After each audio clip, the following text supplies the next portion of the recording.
This show is produced by the Hartman Media Company. For more information and links to all our great podcasts, visit hartmanmedia.com. I really encourage you to get involved with Jason and his team. The whole group over there is just fantastic. I started working with them probably 10 years ago. I think the world of this group. They've helped me a lot, and I think that you'll really enjoy the process. Welcome to the Creating Wealth Show with Jason Hartman. You're about to learn a new slant on investing, some exciting techniques, and fresh new approaches to the world's most historically proven asset class that will enable you to create more wealth and freedom than you ever thought possible. Jason is a genuine self-made multimillionaire who's actually been there and done it. He's a successful investor, lender, developer, and entrepreneur who's owned properties in 11 states, had hundreds of tenants, and been involved in thousands of real estate transactions. This program will help you follow in Jason's footsteps on the road to your financial independence day. You really can do it. And now, here's your host, Jason Hartman, with the complete solution for real estate investors. Well, it is here. Are the doom and gloomers right? Is this the beginning of the end? We saw 3 banks collapse last week, and there are some signs that we have significant concerns in the economy. However, I don't think it's nearly as doom and gloomy as all of the doom and gloomers like to say. Remember, we are in a world where sensationalism and clickbait gets all the attention. So we're going to take a realistic look at these bank failures. We're going to take a deep look at Silicon Valley Bank, of course, the second largest bank failure in U.S. history. And we are going to talk about what you can do about it, what it means for the future of interest rates, what it means for the real estate market, what it means for real estate investors, and how to protect yourself. So make sure you stay to the end of this one. There is a lot to cover here, and we've got even more upcoming interviews with experts. I'm recording one later today regarding this exact topic. So let's get into it. Okay, so you all saw the movie Margin Call, probably. I recommended this movie. It was fantastic years ago, and that's pretty much the kind of situation we're in with these bank failures. So first off, I want to say, hope you enjoyed our last Friday episode, Flashback Friday, with none other than former Congressman and Dr. Ron Paul. He was on a couple of years ago, and that was a good flashback episode. And I want to say thank you for all of you who came out to our Alabama property tour over the weekend. Got some great photos of that, great videos, and I hope everybody had a good time. Okay, so the fear here is not really about Silicon Valley Bank for most people. The fear is of contagion. Is this a symptom of a bigger problem? And we will get to that in depth here on this video, but overall, I don't think so. And we're going to go over and we're going to look at the portfolio of Silicon Valley Bank. We're going to look at why they ran into this trouble. We're going to look at the other 2 banks just briefly and take a look. So the fear is of contagion. Now, as of this morning or last evening, I'm not sure which, the elites, Janet Yellen namely, said that everybody's going to be okay and they're going to cover the deposits. And this will not be a taxpayer-funded bailout. Well, that is a lie because there are 2 types of taxes in this country. There is the basic tax we're all familiar with. When we think of taxes, we think of income taxes. Of course, there are many other taxes, sales taxes, et cetera, et cetera. There's a million taxes. But what few people think about is the inflation tax. And this is going to create even more inflationary pressure. And the Fed is in a very tight spot. And we are going to talk about how they can get out of it and what they're probably going to do, what that government reaction will be. But first, in the interest of, I guess, full disclosure, I will tell you, I used to be a customer of Silicon Valley Bank about 20 years ago. Well, I guess 23 3 years ago, I was working on a startup, which I still think is a fantastic idea, one of my many fantastic ideas, and I haven't seen anybody do this startup yet, but it was right at the tail end of the dot-com bubble, and I remember I opened up an account at Silicon Valley Bank with a few $100,000, and I just kind of remember the sort of the vibe I got being their customer, which I would not say was entirely positive. I thought they were pretty elitist. And at that time, they were riding on a huge wave, and really that turned into a huge bubble of money flowing into the tech sector. That was the first dot-com bubble. And we all know what happened. It was an absolute disaster and an absolute crash. And then we have been in another one the past few years. And it is so sad and really unfair the way our world works when it comes to capital formation, because all of these venture capitalists, all of the capital pretty much, it wants to flow toward these highly scalable technology companies. And just like it was 23 years ago, and just like it is today, I saw so many companies that were just the stupidest idea. You just knew, well, I did at least, knew that these companies would never make any money. They never had a real path to profit. They never had a real business. But at that time, because they just put .com after their name, at the end of their name, if they were a .com, like that stupid sock puppet in the Super Bowl commercial back then, and all the rest, they would be big and all the money would flow toward them. And we saw this happen, remember just a couple of years ago with the NFT craze, the non-fungible tokens? Everybody thought that was going to revolutionize the world. And there was a tea company that turned themselves into like an NFT or something. I can't remember. I reported on this story a couple of years ago. I don't remember the details. And all this money flowed in. And folks, it is amazing to me how silly the marketplace is and how mature humans. I mean, look, I've said it before. There are so many children walking around the world in adult bodies. It is truly shocking. It really is shocking. And they fall for these things. Just read the books on it. What is it called? History of Manias. And I mean, there's so many books. I've reported on those books before. We've interviewed a few of the authors over the years too. But look at all of the manias and all of the craziness that is unfolded throughout history. And it really just should amaze all of us at how silly some of these ideas are. And, people would be so much better off investing in one of my companies, not that I'm taking any investment because I'm not offering anything to investors, but my businesses actually make real money and have real products and services versus some of these tech companies that are just a house of cards. They're not exactly, but they're sort of a version of a Ponzi scheme, if you will. They just don't have a real business. So the fear is contagion. Right? And here's Jerome Powell. This is a funny meme if you're watching on video here. We had the crypto collapse. We had Alameda. You all heard about that one. We all had FTX. You definitely all heard about that one. And then there was Silvergate last week, and also Signature Bank as of, I believe, yesterday, Silicon Valley Bank as of last Friday. So is this a domino? Is this going to lead to more bank failures? That is the question. And look, the Fed has backed themselves into a corner. Silicon Valley Bank really was an okay bank not too long ago.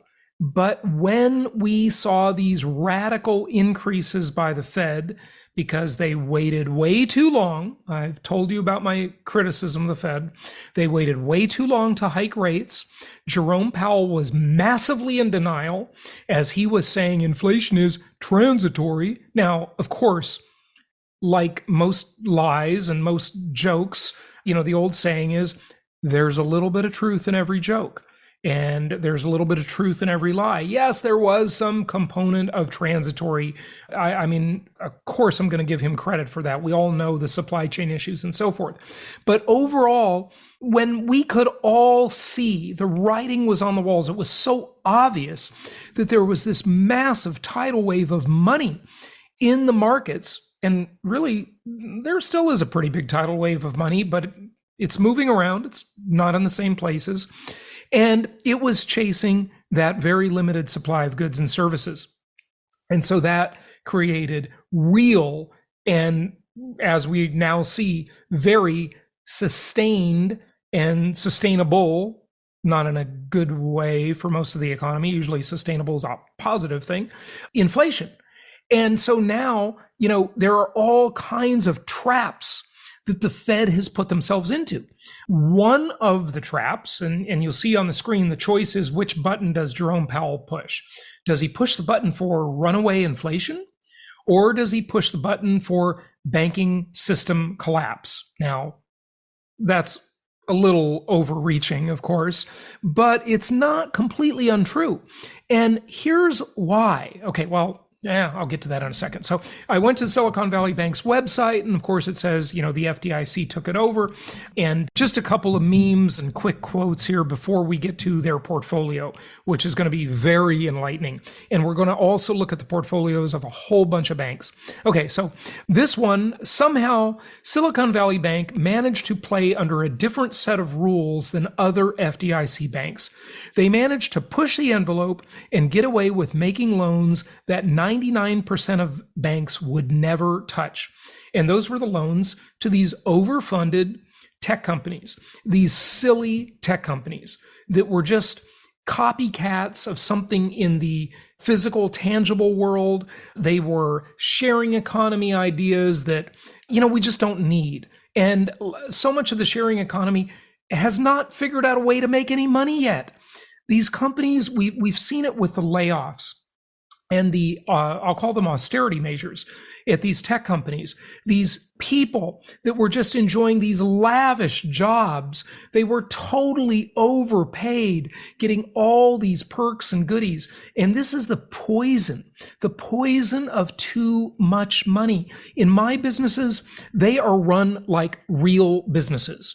They are prudent, they are logical, they analyze risk carefully, and they actually, for the most part, make very nice profits. So, this is like a different world. These companies do not function in the real world, and neither does their main bank, Silicon Valley Bank. Okay, now let's talk about Signature Bank. Okay, Signature Bank gets shuttered by regulators after the Silicon Valley Bank collapse, and that is another major blow. Then let's look at Silvergate. Just earlier in the week, I'm kind of jumping around here on the time frame, but it's only by a few days. We're all talking the same time period here, right?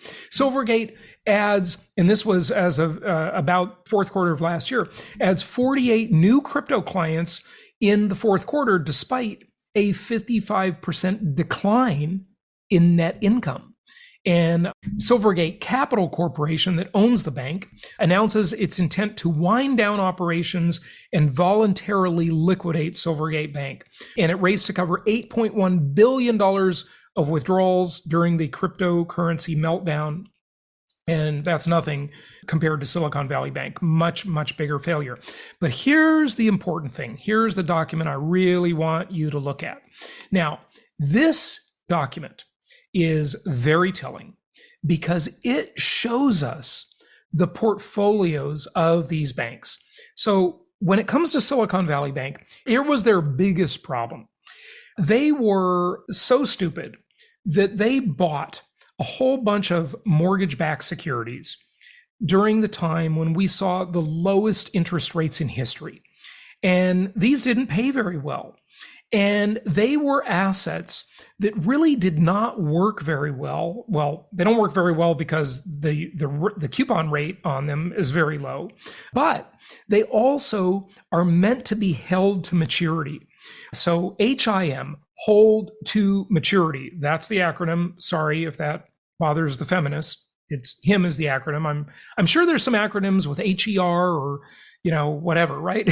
So these are hold to maturity type of assets. And just looking at the top of this chart I'm showing you now, if you're looking on video, if you're watching, say, on YouTube, 57% of the securities of Silicon Valley Bank were basically in the agency mortgage-backed securities, 64%, and the agency commercial mortgage-backed securities, 14%. So a huge percentage of their investment portfolio, and by the way, you should go to jasonhartman.com and look up our old podcasts that we've done. We've done several podcasts over the years about Glass-Steagall. And this was a very important change in the way the system works and the way banks work. Study Glass-Steagall, okay? That led to a lot of this. And maybe it will lead to Contagion. We will see. All right, so that's the problem. Now, what all the analysts are doing, and I believe they're making a huge mistake with this, is they're saying, okay, well, if Silicon Valley Bank needed to create capital very quickly by selling these HIM securities that they should have held to maturity, but they couldn't because they basically had a couple of runs on the bank, and then they had the big run on the bank just at the end of last week, and that forced them to shut down. They had to sell them at big, big losses. Now, why did they have to do that? Well, the Fed hiked rates a whole bunch, and all of these rates went up so high, making the value of these prior low rate securities go down. See, these are inverse, right? When the bond market rallies, we see interest rates go down. And when the bond market tanks, we see interest rates go up, right? So these are inverse things, right? And so they were forced to sell these quickly. They couldn't hold them to maturity, and they had to take huge losses. So what everybody else is doing is they're saying, well, now that killed Silicon Valley Bank, how much of these types of securities, these hold to maturity securities, are other banks holding, right? That's the concern. And the percentages in some cases are pretty big. Let's look at the chart. So here's the ticker symbol of all these different banks. And you see the next one in line is holding, or the next two in line holding 42%, then 41%, goes down into the 37% range, down and down and down, right? Okay, well, what is the concern here? What if they need to raise capital? What if they need to do that quickly? Okay, if they do, they could be in trouble. But here's what this chart that is floating all over the internet right now does not tell you. I mean, I have seen so many people tweet this chart. What doesn't it tell you? Always ask yourself about the dogs that don't bark. Because remember, you can't hear the dogs that don't bark. Well, this might tell you the percentage of these securities that the bank is vested in. But what it doesn't tell you is when they bought them. So you don't know what the rate is on that security. For example, what if they purchased these in 2019 or 2018 when interest rates were much higher? The unspoken assumption here with this chart is that all of these securities were purchased at the time we saw the lowest rates in history during the COVID era. And the answer is, I don't know, because you would have to look at the blended rate of all of those securities that are being held by these banks. And, I'm not a bank analyst, okay? I don't claim to be an expert in any of this stuff. I'm just giving you the sort of layperson's view of it. So that's what you don't know. So when you hear all of this fear mongering out here about, oh my God, the banking system's going to collapse. I'm going to get the most clicks on YouTube because I'm saying the banking system is going to collapse, right? That clickbait, fear mongering, chicken little sky is falling stuff really has to be taken with a grain of salt, because the chart does not tell you, and this is the chart like everybody's talking about right now. I mean, just go to Twitter. You'll see it all over the place. The same exact chart I'm showing you. And they don't know the dates the securities were purchased. They don't know the rates on these securities, and they don't know the maturity dates. So you cannot just imply, and look, all of the banks are holding lower percentages than SVB did. So that's good. But again, we don't know when they purchased these. And of course, they didn't buy them all at once. They bought them in tranches.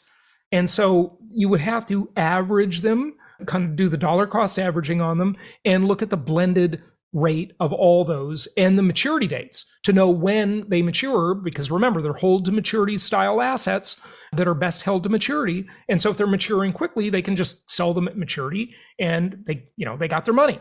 So this is the problem with these drive-by, soundbite type analyses you see out there. And again, I'm not saying I'm an expert. I'm definitely not an expert on this, but I understand the concept of that, right? And that's what I want you to get and understand.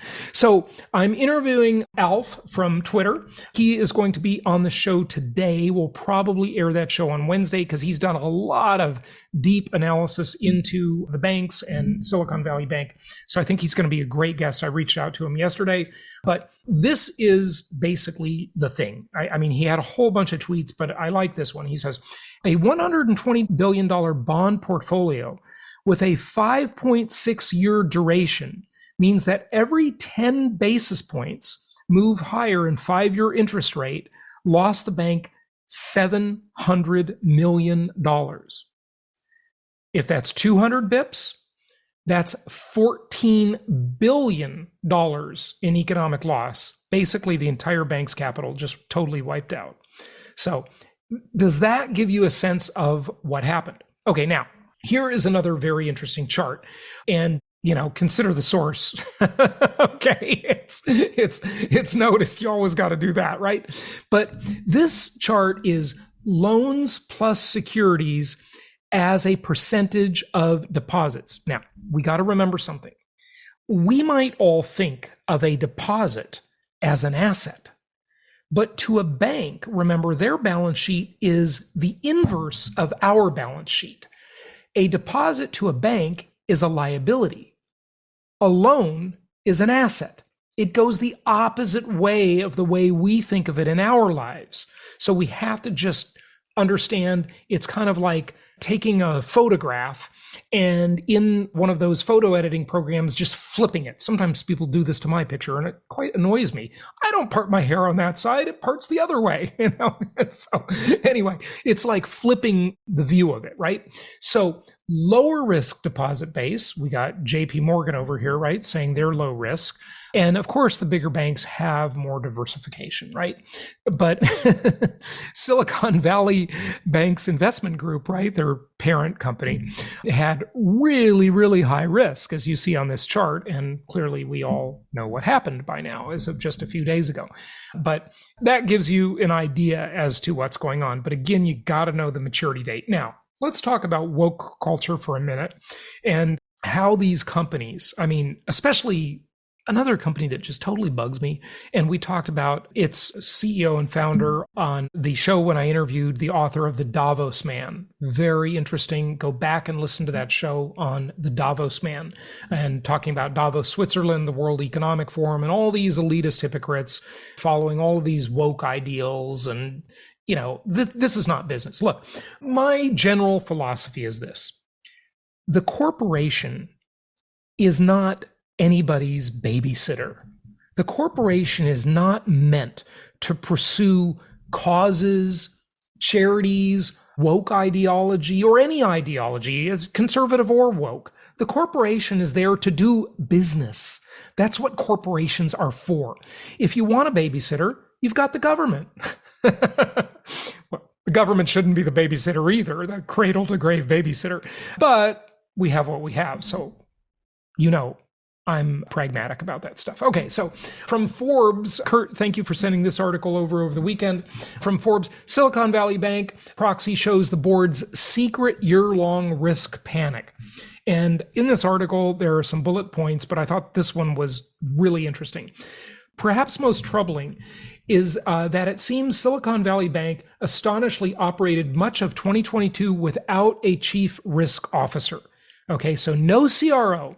with these, hundreds of billions of dollars they're playing with. No risk officer.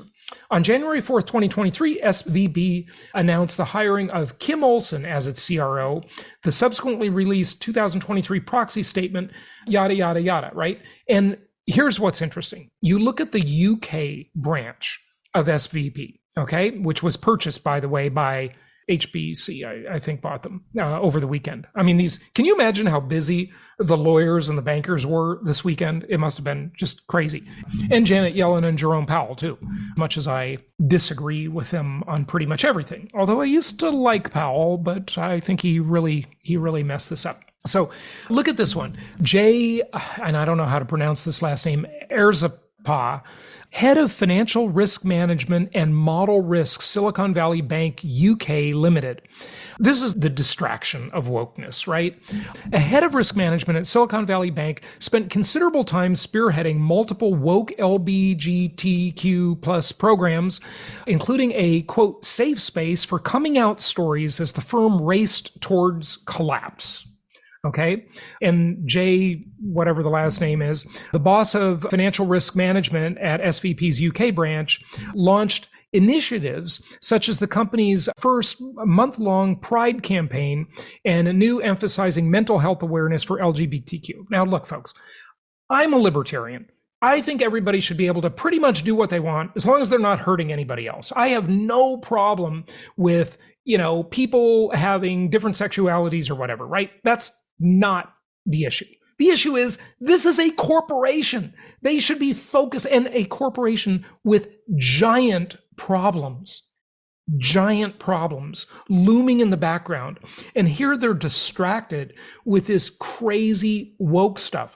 Companies should not be involved in any of this stuff at all. It's not their thing. It's not what companies are supposed to do. We've just got to move away from this idea of companies getting involved in social programs, even in charity. This is not what companies do. I mean, look, I donate money to charity, right? You never hear me talk about it. I have a foundation I started way back in 2005, 18 years ago. You really never hear me talk about it. This is not business, right? That's other stuff. That's philanthropy is fine, but that's not what businesses are for. Okay. Oh, there's so much to cover here. It's just beyond the beyond. But look, I want to get to what can you do about it, okay? So let me just speed forward a little bit. A couple of memes and tweets that I think, you know what's great about memes and tweets and poems and song lyrics is they say, in quotes, they say a lot of stuff in a very small package. So I think they're very helpful sometimes. So this one was interesting. Quick explainer on what's going on, the fiat Ponzi system. They turned off the money printer. Either it restarts or everything collapses. The end. And that's what I presented to you toward the beginning of this episode, where I said, look, the two buttons that Powell can push, right? The Fed has to push the button. We're just going to continue with inflation, or the button, we're going to let everything fall apart. Because remember, the point being that not only Silicon Valley Bank and not only the other banks we talked about, but a lot of other people and institutions are holding, even as a proxy, as a derivative, they are holding and attached to these mortgage securities. And as such, those have been massively devalued. Remember back to the Great Recession. Remember back to 2007, 2008, right? What was the phrase you heard all the time that you probably never heard before that? Mark to market. You heard the phrase mark to market over and over again. And that's one of the dangers of this quick increase in rates, where you don't let the price discovery happen and the owners of those securities let them mature, let them sell them off. If they're taking losses, take them gradually instead of suddenly.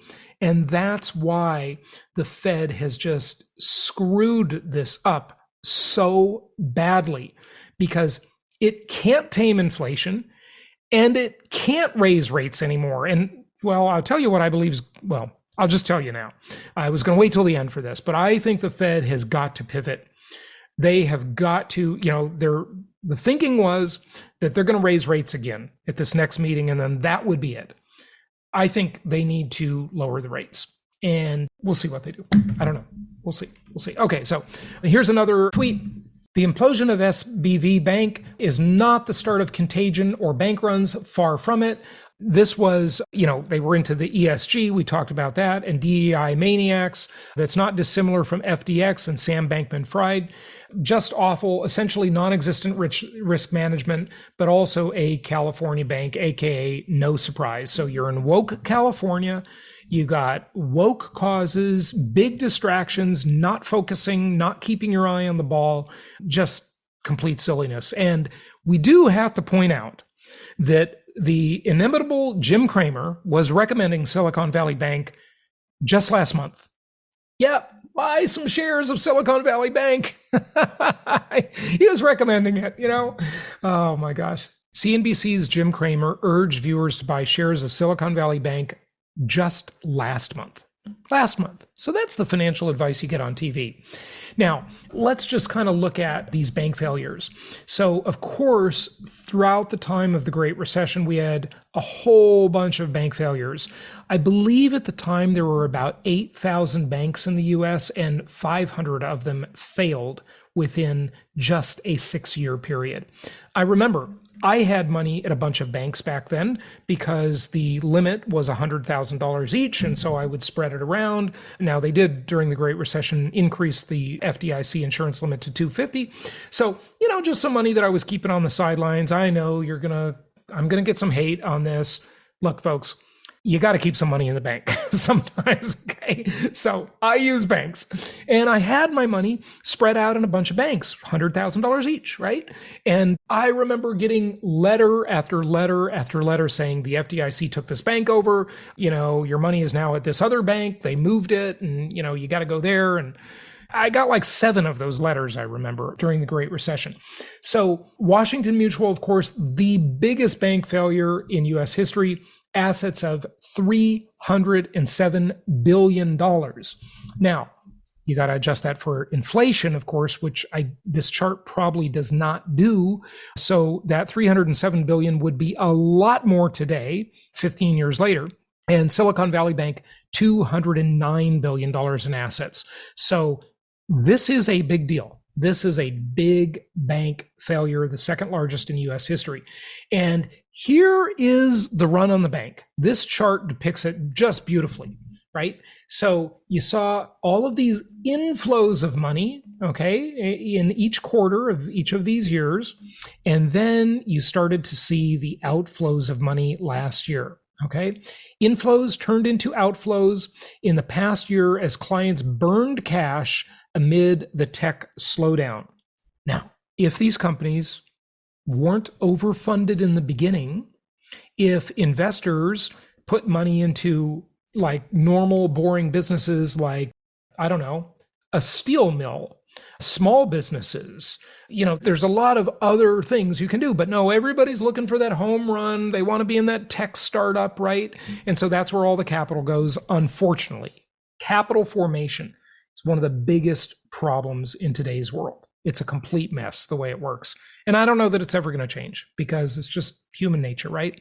But then we saw $42 billion with a B in attempted withdrawals just on March 9th alone. Like, that is shocking. It's so shocking it needs sound effects. Now, this was a huge concern until yesterday or this morning. Look at the amount of insured deposits versus the amount of uninsured deposits. In other words, these customers of Silicon Valley Bank with massive amounts of money in the bank, way over $250,000 per account. Folks, do not pass go. Do not collect $200 before you do what I'm about to say to protect your assets. I'm going to give you a couple of strategies on that. Keep listening. It's coming. So let's look at these bank failures just for a moment. This chart illustrates it differently. Washington Mutual, 2008, Silicon Valley Bank, Signature Bank, Continental Illinois Bank and Trust, IndyMac. You remember all hearing about IndyMac. That was another biggie during the Great Recession, but by today's scale, looks pretty small because you have these others that have come in play. And you can see the amount of assets and the amount of deposits. And remember, deposits to a bank are a liability. That's not an asset. It's opposite of the way we think of it. You always have to flip that. And First Republic Bank, they have been after me for quite a few years. Come over, bring your money over to First Republic, private bank, we really serve the wealthy people and all that kind of stuff. So I never banked there, but we'll see. So, of course, we all know the FDIC limit, $250,000. So what do you need to do today, right now? Folks, you need to get more vestings available. You may not need this today. You don't know when you might need it. But remember, if you have a bunch of different entities, each entity can be insured separately so you have more insurance. This is the way the rich do it. And of course, diversify where you bank. Don't bank all at one place. However, that's not very convenient. Right? It's convenient to bank at one bank or just a couple of banks, right? It's more convenient. So you got to weigh convenience versus risk. And the way to solve that problem, at least partially, is to save $250,000. That's kind of snarky. It's a joke because that's the amount of the insurance, by checking out our free class on asset protection. CYA, cover your assets, protect your assets, save taxes, plan your estate. Go to jasonhartman.com/protect. That's jasonhartman.com/protect, and listen to the free class I did with our affiliate attorney, and he explains a lot of these strategies. You must do this. This is easy. It is cheap, but it must be done in advance. Must be done in advance. There's no other way. jasonhartman.com/protect. Okay, so what else can you do? Well, we know this is the decision facing the Federal Reserve, and it's also the decision they have to weigh out in terms of the general economy, not just about the banks or about, really, it's much more broad than the banks. It's all holders or people affected by, even through derivatives or knock-on effects, people who are affected by the hold to maturity style assets, right? And even if they do hold them to maturity, they're not going to get enough money out of them because in this climbing rate environment, they're getting beat up by those low rate securities that they bought during the COVID era. So this is a big decision that the system has to make, that the Federal Reserve especially has to make. But we know that as of the last 24 hours, we know what the decision was. The decision was to bail out Silicon Valley Bank. So what does that mean? Well, they just circumvented the FDIC insurance. They said, we don't care. We don't care what the law is. We don't care what the statute says. We're going to protect the depositors. Okay. And then they have the nerve to say it's not a taxpayer-funded bailout like some of the other bailouts were during the Great Recession. But of course it is. Any taxpayer who has money, stocks, bonds, savings is going to pay for this through inflation. So what can we do? Well, we use my Inflation Induced Debt Destruction strategy, and I'll get to that in a moment. But I want to tell you what else will probably happen. I talked about the Fed pivot and that I think they should pivot. They need to pivot. They need to be less concerned about inflation. There's no winning here, folks. It's just the lesser of two evils. That's all they can do at this point. And they need to be more concerned about the securities holders and so many other things in the economy, right? So many other things. So this was interesting. Let's begin with the banking sector. Authorities closed down Silicon Valley Bank, as well as the crypto-focused Signature Bank. All deposits will be made whole. Well, the U.S. Treasury says it's not a bailout because investors are wiped out. The move creates a moral hazard for large depositors. Folks, this is so hazard. Everything we've talked about is moral hazard everywhere you look, okay? As we talked about earlier, the UK division was sold to HSBC for 1 pound. What a deal. You can buy this whole huge bank for pretty much nothing. The Fed has set up the Bank Term Funding Program, okay? So these banks can borrow to make sure they stay solvent, okay? Now, what's interesting here is this chart. This is the 2-year Treasury yield, and it is plummeting. I mean, just plummeting. So I believe the pivot's going to happen. I could be wrong. You know, I can't control Powell and the FOMC, but that's probably going to happen. And it's going to take a surprisingly resilient housing market and put more fire under it. And the housing market is going to get a boost from this. And inflation, sadly, or positively, depending on how you're investing, and if you're using my inflation induced debt destruction strategy, is going to get a boost, or at least it won't be tamed anytime soon. And this is probably what the future looks like. So inflation induced debt destruction allows you to get your debts, especially long-term fixed rate mortgage debt, literally paid off by inflation. Remember, we are already right now officially in an era of negative interest rates. Now, they're not as negative as they used to be, meaning we get paid to borrow, but they are still negative officially. And since the inflation rate unofficially is so much higher than the CPI number, the official reported number, we get huge negative interest rates where we are being paid a giant sum, maybe 10%. If real inflation is 15 to 17%, and we're borrowing between 5 and 7%, depending on whether or not we're using buy downs on our mortgages, or the builder is giving us a buy down, or the seller, we are getting paid 10% to borrow the money, assuming we don't even get income from the property. That is a miracle. But the likelihood that inflation will persist, and the likelihood that inflation might even get worse, at least unofficially, because without the CPI manipulation, we all know what the truth is, gives us even more benefits from my inflation-induced debt destruction strategy.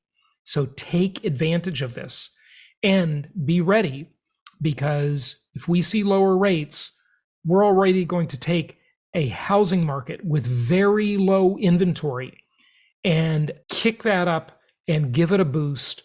And remember, these linear markets that we recommend investing in have fared extremely well. Well, the housing statistics, especially in the Case-Shiller Index, that are 75% cyclical markets, are showing decline, as to be expected. But they are putting too much weight on the statistics. So that keeps people from knowing what's really going on in the housing market. When it comes to entry-level housing in the linear markets, bread and butter houses that make good rental properties, those houses are doing great. It's not an overpriced property in Los Angeles, my hometown where I grew up. So big difference. Remember, all real estate is local. The US has nearly 400 metropolitan areas. It has over 3,100 counties and over 9,000 cities and countless neighborhoods beyond that. All real estate is local. So reach out to our investment counselors for help on that. Go to jasonhartman.com or follow me on any social media. Reach out to us and we'll be glad to help you design a safe portfolio that takes advantage of the possibility of lower rates, higher inflation, and borrowing money from the bank rather than keeping money in the bank, where it's more at risk. All right, this could go on for a long time today, so I'm going to wrap it up. Thank you for listening. jasonhartman.com. Happy and safe investing to all, and we will talk to you on the next episode. Thank you so much for listening. Please be sure to subscribe so that you don't miss any episodes. Be sure to check out the show's specific website and our general website, hartmanmedia.com, for appropriate disclaimers and terms of service. Remember that guest opinions are their own, and if you require specific legal or tax advice or advice in any other specialized area, please consult an appropriate professional. And we also very much appreciate you reviewing the show. Please please go to iTunes or Stitcher Radio or whatever platform you're using and write a review for the show. We would very much appreciate that.